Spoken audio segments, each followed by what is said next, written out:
Again, my name is Mackenna Bierschenk, and today I will be presenting about a complex but overlooked aspect of pediatric medicine, identifying physician bias, effects of parental gender on medical outcomes in pediatric cases. To begin to explore this topic, we have to think about a lot of interrelated ideas within modern-day American medicine. The first is to investigate present-day manifestations of physician bias. One example that has been getting a lot of attention recently is known as the pain gap, which is basically a look into the gendered experiences of chronic pain. It's very common in literature to hear the same experiences of women when they go to the doctor, feelings of dismissal or feeling ignored by their physicians. This quote down here sums it up pretty nicely. Women often feel positioned as mentally unwell rather than physically unwell by their physicians, which again is particularly a problem that we see within chronic pain. Additionally, there's a lot of statistical evidence that women are underprescribed pain medication or that their pain is undercounted or underestimated. For instance, the study from 2014 found that women were 13 to 25% less likely than men to receive opioid analgesia, specifically within the context of emergency room visits. And this disconnect is backed up by more recent data. A study from 2024, which surveyed about 5,000 American women, found that 34% of them had had a negative experience within the last 2 years during their health appointment. And as you can see, that 34% is broken down differently as to what specific negative experience they had. 20% said that they had a direct request ignored. 10% said that they were refused pain medication that they requested. A different study in 2024, also looking at emergency room visit data, found that regardless of age group, females received less pain medication, even when their reported pain levels were consistent with males. And that same study additionally found that this pattern was present regardless of the sex of the physician, which suggests that these biases are not necessarily individually held, but part of broader social norms. In an article published within the Journal of Experimental Social Psychology, it was hypothesized that these common findings of underprescription of pain medication were built upon stereotypes pathologizing women as over-emotional or overreactive. And although the examples that I've talked about so far focus on adult women, they offer a crucial lens for understanding how bias might influence interactions with mothers advocating for their children. But bias does not just affect analgesic prescription or the prescription of pain medication. It impacts diagnosis in general. A study published in 2023, which investigated misdiagnosis within America, found that women in racial and ethnic minorities were 20 to 30% more likely to be misdiagnosed. And as a previous paper I already talked about points out, biased expectations yield biased treatment. And this undoubtedly contributes to preventable harms to the patients. And everything I've talked about so far should be alarming. It paints a pretty clear picture of a medical system where biases and stereotypes about gender and race results in unequal care. Aside from discussing modern-day manifestations or consequences, though, I think it's important to look at where these biases come from a historical standpoint. If we see in modern times, for instance, that women are being underprescribed pain medication, consistently having their experiences undermined by their physician, where does that come from? Where do these biases possibly originate?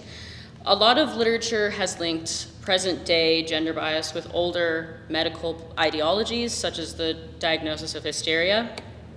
Hysteria, which literally means womb, became this catch-all diagnosis, in the late 19th century England, and was pretty haphazardly applied to any woman that was viewed as mentally unstable, or just maybe a woman that was deviating from the social norms of the time.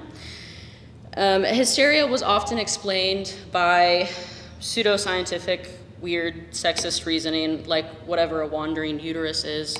But as kind of silly as that explanation seems now, all of this laid a foundation for viewing women as over-emotional, irrational, or unreliable, all of which are things that echo today.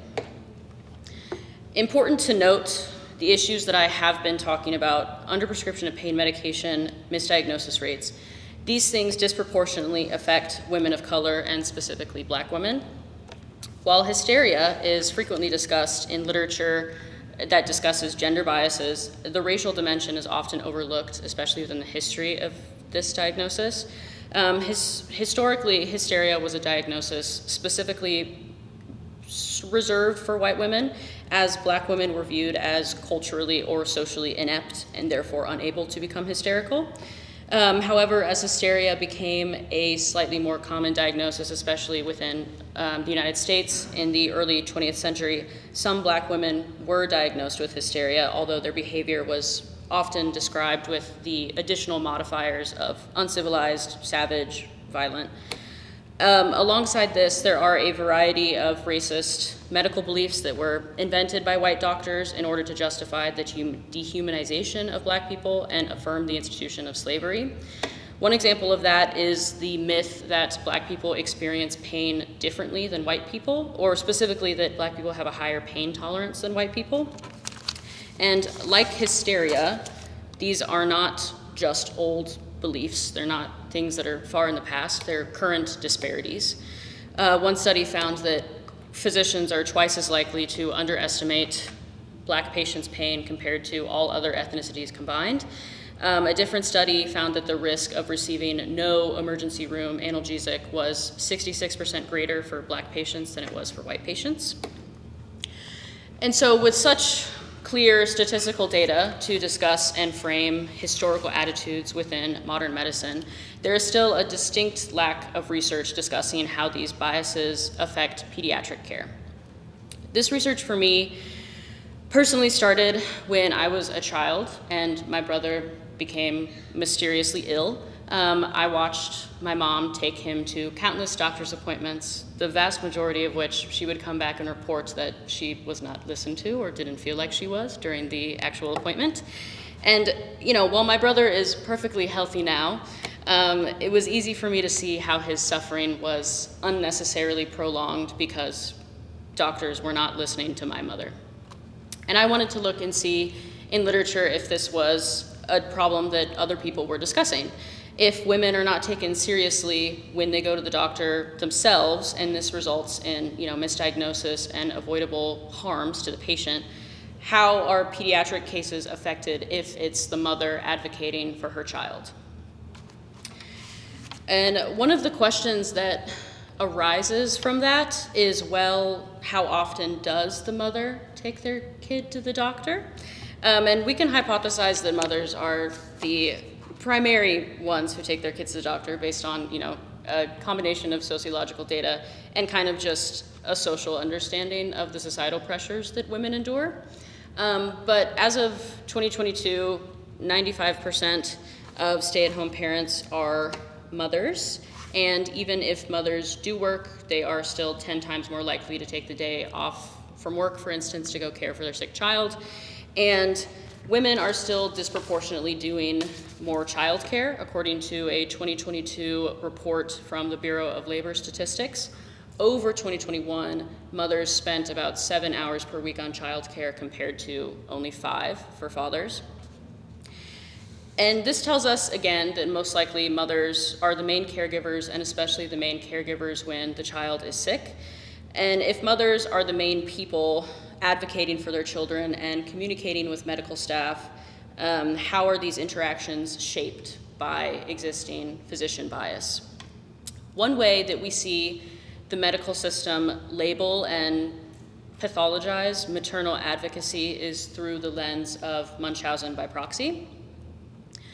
Munchausen by proxy, I'm sure you are all vaguely aware of what this is. It's been pretty sensationalized within, media over the last couple years, but a specific definition is that MSP, is characterized by the overconcern about their child or designated patient, which results in multiple hospitalizations and eventually sustained medical abuse. As far as it's written about within the literature, MSP is treated as a pretty uniquely feminine thing to do. Studies estimate anywhere from 90 to 99% of the perpetrators of MSP are women, and typically it's the mother, but sometimes it's not.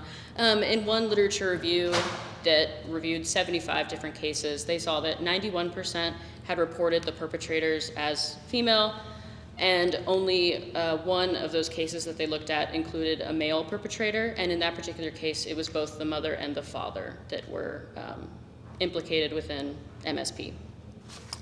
And this kind of statistical over-reliance on women makes some sense. If mothers are the main caregivers and the main parent that's interacting with the medical system, they're going to be the main one that is subject to scrutiny. But there is still a distinct lack of gendered discussion around this disorder in literature. There are entire books dedicated to the legal complexities, for instance, of what can be called medical abuse, but often they simply don't examine gender as part of the discussion. And I think the diction here is a bit of a slippery slope, especially living in a societal backdrop of viewing women as over-emotional or viewing mothers as over-emotional. What does over-concern look like? Let's imagine a scenario where a parent is taking their child to multiple doctors, maybe because they don't feel like they're being heard by their previous physicians or they just want different opinions. At what point do you take your kid to the doctor enough or too much that it could be categorized as medical abuse? And that's why Munchausen by proxy, while rare and kind of an extreme example, serves as a powerful one in discerning how parental concern can be unequally judged through the lens of gender.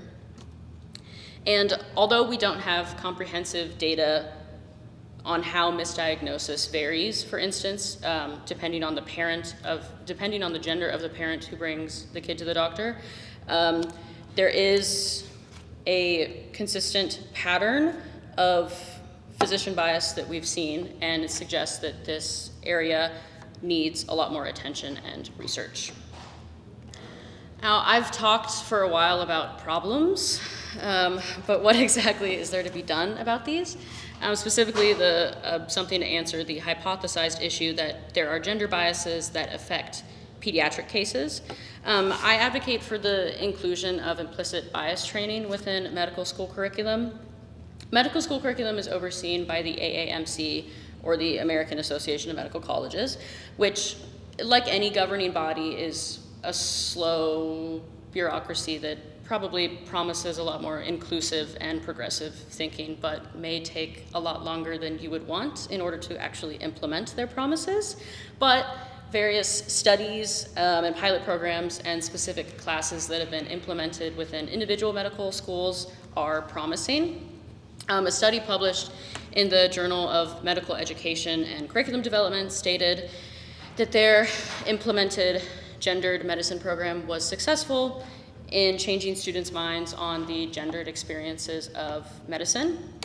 A different study found that their E-quality curriculum improved students' IAT scores, or implicit association test scores, for both race and gender preferences.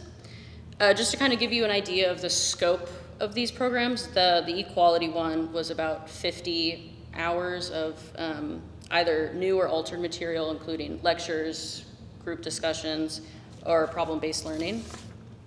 So there is a solution to this problem, right? And it starts with education, as I think a lot of things do, and with confronting your own inner bias that you harbor.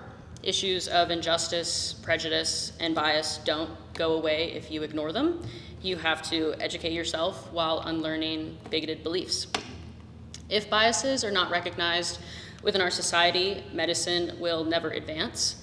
People will continue to suffer, and there are obvious groups that disproportionately suffer. Currently, America's medical school curriculum does not address these deeply rooted societal issues such as implicit gender bias, and patients pay the price.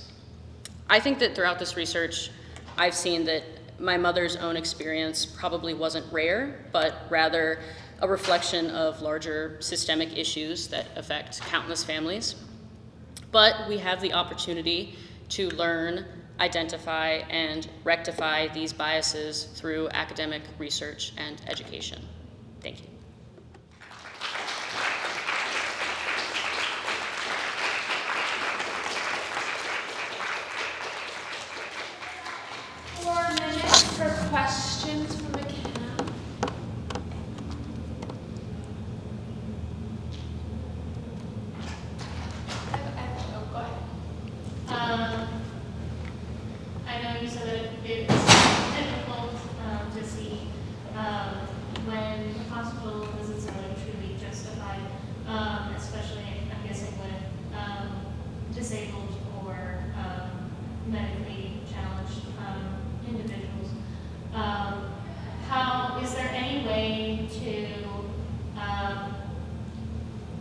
help a caregiver in understanding what's going on without giving them a whole textbook definition?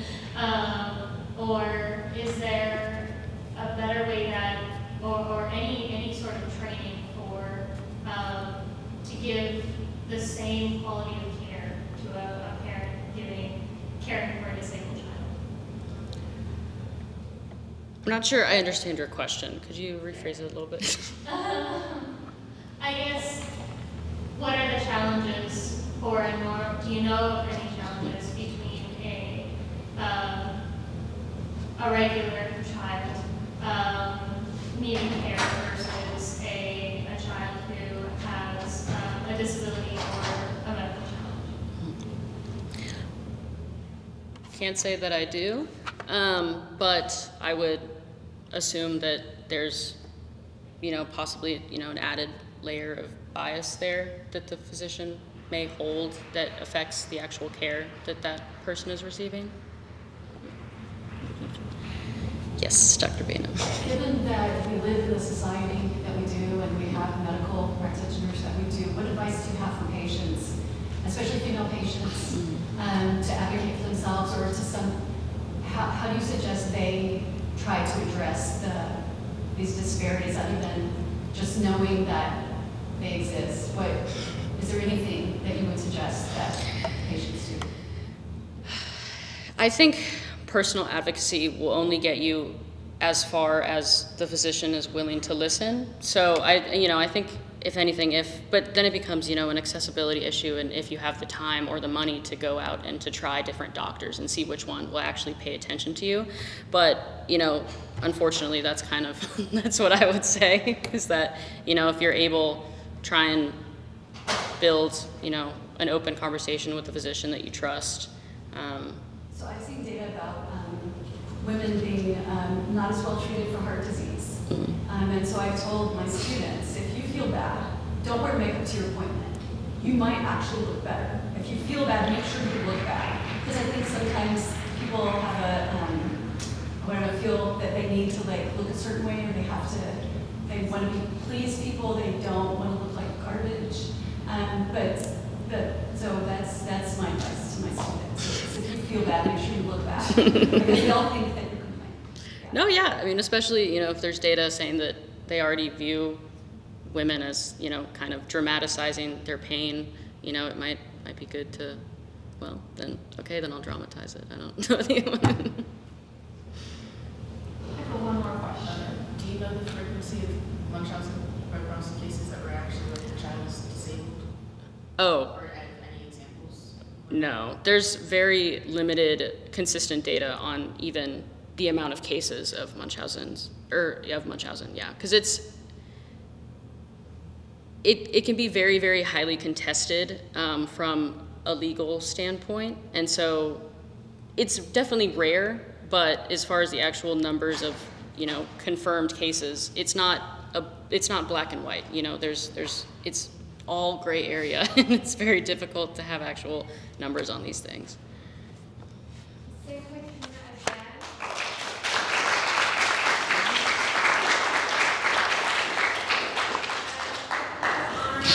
Dr. Lisa Gehring is going to present her with her stole and cords that she's going to wear as a honor student during graduation. So when Mackenna asked if I would be her honors thesis supervisor and what the topic was, I was like, cool, yeah, that sounds great, let's learn something. Because it's not anything that I know anything about, really. So, but I wasn't worried because Mackenna's super curious and a hard worker and a great student.